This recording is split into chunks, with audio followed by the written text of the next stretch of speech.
What is up, Parmaniacs? Parastasis here. We are back in the world of EVE Online, and I apologize in advance if I have a cough today. I've had a really nasty cough that I have been fighting off. I'm not sure what's causing it. I don't know if it's like a corona precursor or just lungs or what, but I apologize if you have to listen to me hack like a 50-year-old smoker. So on top of that, today we are going to be talking about Doctrine and kind of going over what Doctrine is, why it's important. We're going to be going over Doctrine, what it is, why it's important, etc. So Doctrine, what is it? Doctrine is a group of people, usually a corp or alliance, set up for a fleet. So for instance, you might have a doctrine for faction warfare with your corp that is a certain type of destroyer, and that setup will have usually somewhere in the neighborhood of 1 to 4 builds, maybe even as many as 5. You're going to have your baseline build where you're running, what the hell? Stop the thief. I don't have to to go to Tadaki. All right. Anyways, you'll have your baseline build where that's the DPS. Everybody's running, blasters or missiles or railguns, or they're all running the same thing. Then you have, your logistics, and your logistics will all be one type because everybody's flying the same ship. And you'll usually have scouts, interceptors, etc.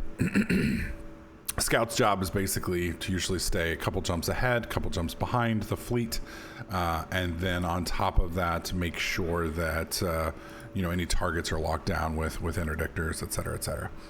So why does EVE do this? Why is this a little different than kind of other games, and why doesn't everybody just run kind of whatever they want? Well, one of my buddies that I play with, he didn't quite understand why you wouldn't want to run several different setups, because for instance, if everybody's running a Kestrel, you've got some weaknesses. You're not going to be doing well with the tackle, you're not going to be doing well close range, etc. You're going to have some strengths too, but you are going to have some weaknesses, and those weaknesses could be technically exploited. Well, the main thing in fleets is you want to maximize your strengths and minimize your weaknesses. And you got to realize that people aren't, for the most part, there's not enough time for you to set up and specifically counter somebody.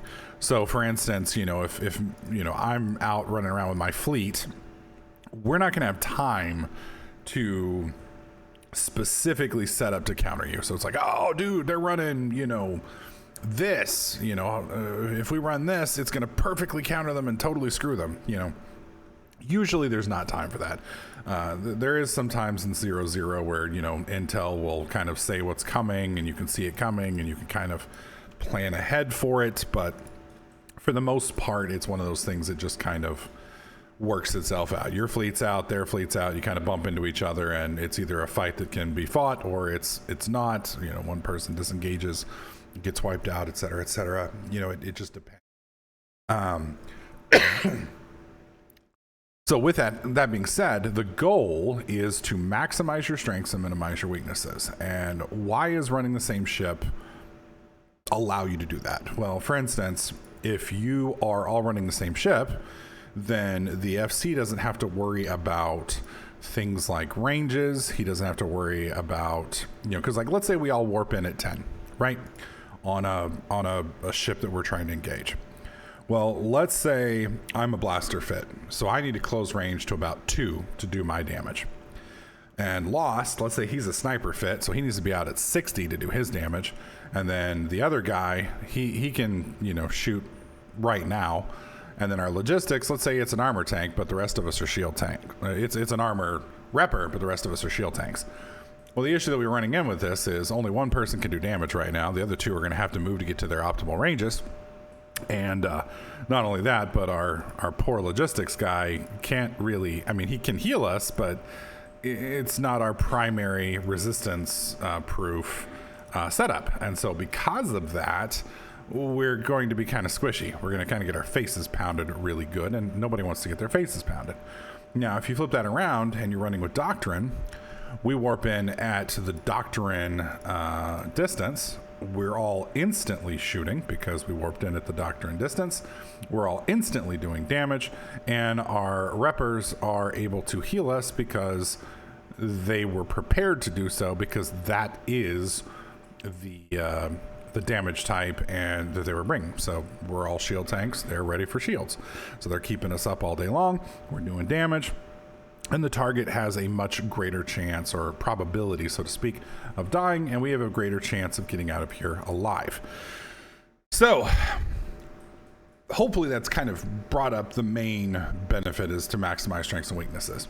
The other thing is instant DPS, and I just kind of covered that, is when you hit the ground, you are all fighting immediately, you're all doing damage immediately, the targets are dying immediately, and you're not having to wait for, you know, people to get into range. You're not having to wait for people to, you know, cycle their ammo types, et cetera, et cetera. Everybody is firing the second they hit the ground. And the reason that's important is a lot of times, you know, fights are won pretty quickly there. And if you're not, you know, kicking ass and taking names right off the bat, you know, you're going to lose the fight, especially if it's a close fight. You know, your goal is to get that incoming DPS down while taking out their support as fast as possible, so that your reppers can hold the line and keep you guys up. And if they're able to knock out more of you faster than you're able to knock out more of them, bad things are going to happen. So instant DPS, the faster you're shooting, the faster the targets are going down, the better. Another thing is, it's really easy for Simplified Combat.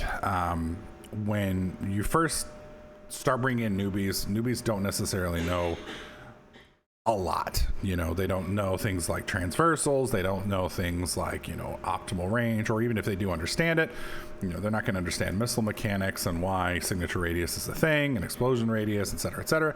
You know, all of those things are not something that your typical newbie is going to know off the bat. And so because of that, they're not going to be making the best decisions.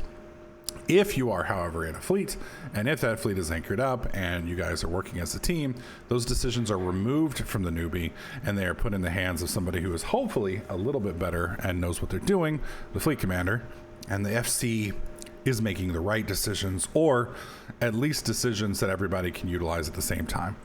And so that takes the guesswork out of it. And so, you know, anytime you can limit bad decisions and maximize good decisions, you're better off. And even if you can't maximize good decisions, if you can maximize decisions that your entire group makes together, then that can improve your performance. Does that make sense?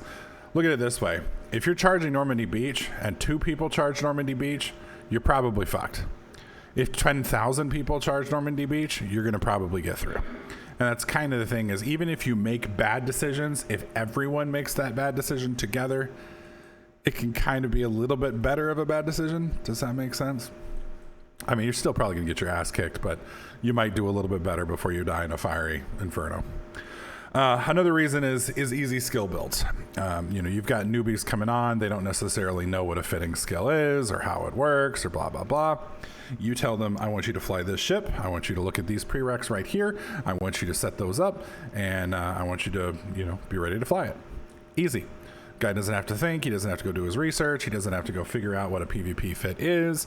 He's not going to be running around in a, you know, an armor fitted Raven. You know, he's going to be running what you tell him to run. He's going to be skilling for what you told him to skill for. Theoretically, of course. You can never make somebody do something, but it again limits bad choices and optimizes your group. So everybody is, you know, running the same ship, they're shooting the same stuff, they're doing it at the same ranges, they're doing it at the same time, et cetera, et cetera. All of that is increasing your effectiveness and increasing your your chances of coming out alive and doing well. Finally, the last good benefit that I can think of off the top of my head out of the 5 is easy industry / SRP. So if you're starting up a corp, You're just trying to get things running. You're just trying to make sure that you can cover your people and, you know, just kind of getting your feet wet in some of this stuff. You want to make sure that you can provide some value to your people. Now, SRP or ship replacement programs, or, you know, whether your people are just making the ship and selling it to your corp at a discount, et cetera, all of those are good things. And if you don't have a fleet doctrine, you know, you're going to have people saying, hey man, I need some Ravens. Yo, dude, I need a Drake. Dude, I need a Macarial. You know, you got all these different people wanting different ships all over the place, and you don't have your industry focused. You don't have an industry pipeline. You don't know what you need. You don't have all of this stuff rocking and rolling.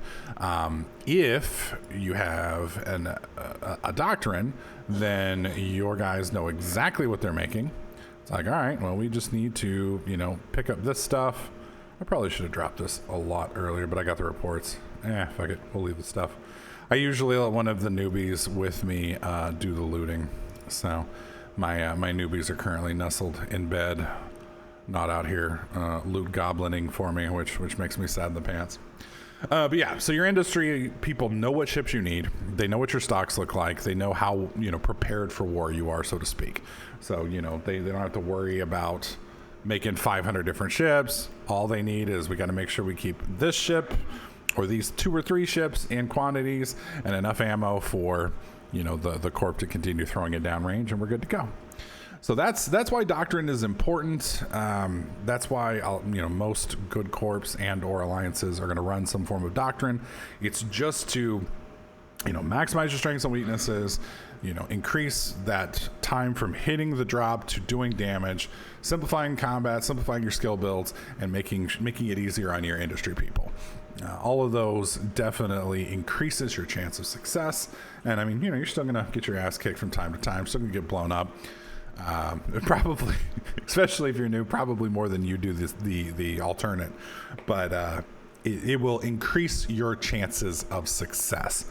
Whereas if, you know, you're just flying piecemeal, you know, you're basically all playing a solo game as a group, and that doesn't necessarily work out well. If you doubt it, just go play a League of Legends solo game where everybody's playing what they want to play, not working well together at a team, no cohesion at all, and it just isn't much fun.